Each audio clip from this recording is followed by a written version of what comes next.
What is good, Ninja? OG over here from Player Essence, and welcome to another Pete Nintendo Switch and gaming news video. Today we have some awesome information for you guys. Like always, pretty busy midweek already in terms of just content going up. And remember, we do have the midweek Essence show today. Make sure you stay locked to the channel, hit that notification button so you know when we're going to go live. But with that out of the way, let's go ahead and get right into today's news. So Valkyria Chronicles 4, the collector's edition, has been announced, and this is celebrating 10 years of Valkyria Chronicles. Now, in honor of the 10th anniversary of the Valkyria Chronicles series, a special collector's edition is being released in Japan. It will cost 12,990 yen, which translates to roughly $115. Now, called the 10th Anniversary Memorial Box, the special edition is slated to include an art book, which is pictured right here, a 10th anniversary soundtrack, a download code for the special DLC joint operation with Squad 7. Now, at the moment, we don't know if this is going to include other regions outside of Japan, but right now we just know that it's going to be in Japan. So it's really cool that they're doing this, and hopefully they release this worldwide. Now, as many of you guys know,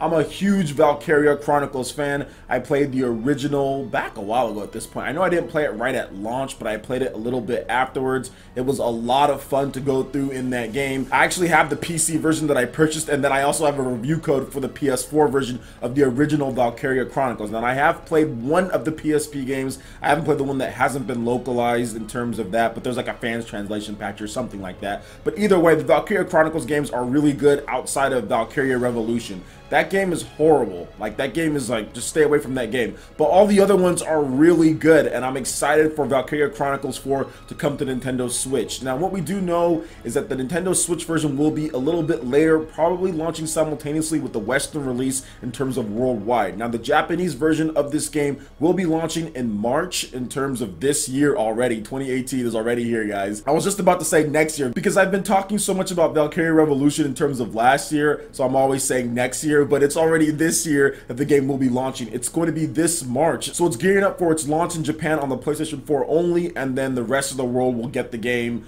in the summer or sometime in 2018. So yeah, I think this is what they said. They said summer for the Nintendo Switch version in Japan and 2018 for the rest of the world. So it might launch on the Nintendo Switch earlier in Japan than the rest of the world, or it might launch on the same day as the rest of the world. We don't know at this point, but overall, I'm just happy that this game is coming to Nintendo Switch. I honestly feel that it wasn't going to come to the Switch, but then Nintendo started killing it in sales, and then they saw how RPGs are selling, and then they realized that if they want this game to actually have somewhat of a future when it comes to sales, you probably want to put it out on the Nintendo Switch as well. So I'm happy that it is coming to the system. So what do you guys think about this 10th Anniversary Collector's Edition? Would you be interested in a Western version of this? Let me know your thoughts in the comment section below.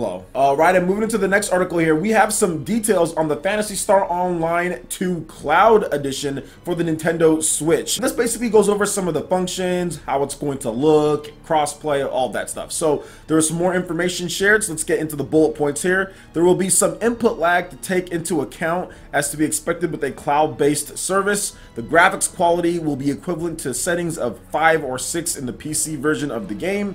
Is a free to start game with the usual microtransactions, cross-platform play, but only with players on PC. You can use the same play data on several platforms as long as you use the Sega ID and don't log in with the same ID at the same time. Items only available on certain platforms will still be displayed in the Nintendo Switch version.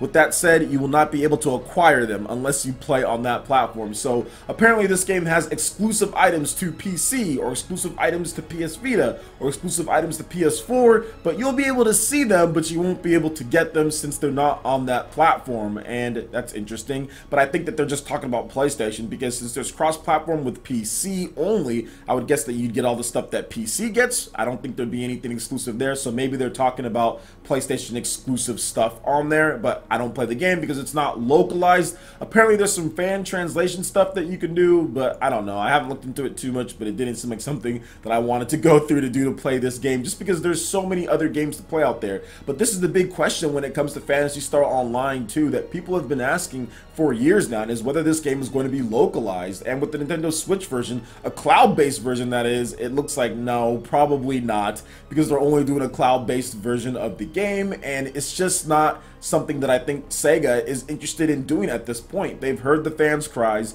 they've heard people complain. Phantasy Star Online is a great franchise. It's one of the most innovative and unique franchises in this industry when it comes to console MMOs. Seriously, it was one, I want to say it was one of the first, but it was one of the pioneers, and it was the first on a Nintendo system. I know that, unless I'm missing something here. It was the first on the GameCube in terms of Phantasy Star Online, so that was really, really cool at the time. And I remember even before, when it came out on the Dreamcast, like, that was innovative to have an MMO to where you can play with a bunch of people online. Now, not a lot of people had that to where they can take advantage of it in terms of the internet that you needed, but I mean, they worked with what they had, especially with that like 56K modem or whatever that was in the Dreamcast. So I mean, you work with what you got. But I mean, overall, I think it's cool. I think it's cool that they're doing this for Japan, I guess, and hopefully at some point Sega can kind of look at the fans and say, hey, we're going to get this localized for you guys. I don't know why they continue to not want to do it. They've given no reason whatsoever other than they're not going to, and they haven't answered it since then. So maybe they're waiting for something.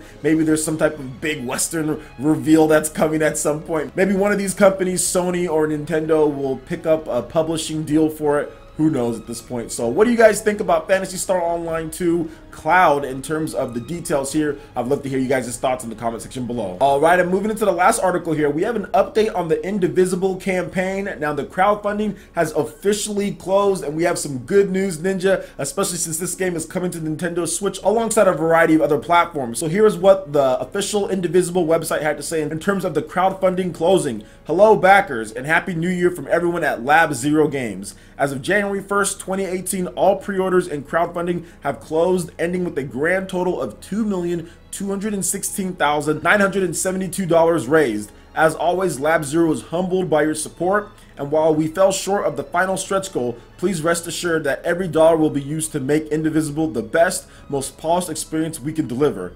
With that said, we wanted to be sure to answer any questions we expect to get as we head towards the game's release. So there's some other stuff that they talk about in terms of like changing your shipping address, just got a new game system, can you still change your platform selection, upgrading your pledge, pre-ordering, all of that stuff, guys. All of that is there. Link in the description below if you want to check that out. But I'm really interested in this game, especially one, because it's coming to Nintendo Switch, but it's also made by Lab Zero, and they're making an action RPG. And Lab Zero, for those who don't know, they created the Skullgirls franchise, that really cool animated fighter, and now they're bringing this game over, Indivisible, which is pretty much like Valkyria Profile, guys. It's very similar, as into where you have 4 different heroes and they're all tied to a button, and then you press that button for them to attack or to defend. But it's a little bit more action heavy when it comes to things, just from what I've seen, as far as how like you traverse the areas, like 2D side scrolling, there's some platforming sections, so it blends some of my favorite genres all into one when it comes to turn-based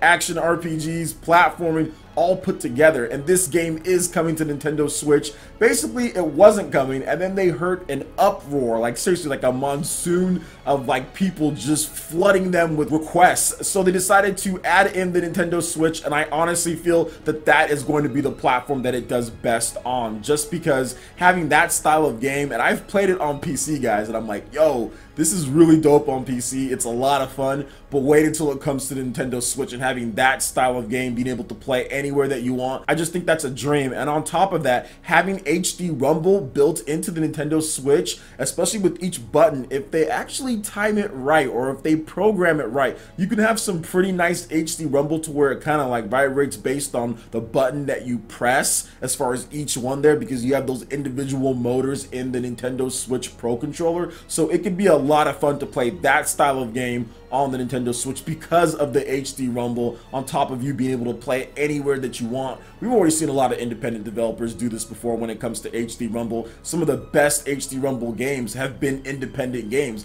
For example, like SteamWorld Dig 2. Fantastic use of HD Rumble there. So I'm really looking forward to seeing what they have for us in terms of the release. It's launching sometime this year. There's no exact release date, but I think it'll probably be out either Q3 maybe maybe. I'm just guessing on that one. I'm thinking it's going to be a later title, maybe September or so. But yeah, man, it's awesome to see them as far as put together this type of game, and I honestly feel that this game could have a chance to do way better than Skullgirls ever did, considering that it's an action RPG type of game, and it heavily borrows from Valkyria Profile, a game that people have wanted to come back for years now. So what do you guys think about Indivisible, the campaign? Did you back it? Are you planning on picking this one up? Let me know your thoughts in the comment section below. All right, Ninja, that wraps it up for this video here. Go ahead and check out the links in the description below. We've got Facebook, we've got Twitter. Go ahead and give us a like and a follow on our social media. Really helps us spread the content of Player Essence across the interwebs in addition to YouTube. Also, make sure you check out our Patreon and YouTube live gaming page and consider supporting Player Essence. When you do so, it gets you access to all sorts of cool benefits, perks, rewards, and emotes via YouTube sponsorship. So check out the link in the description below. Consider supporting Player Essence right here on YouTube.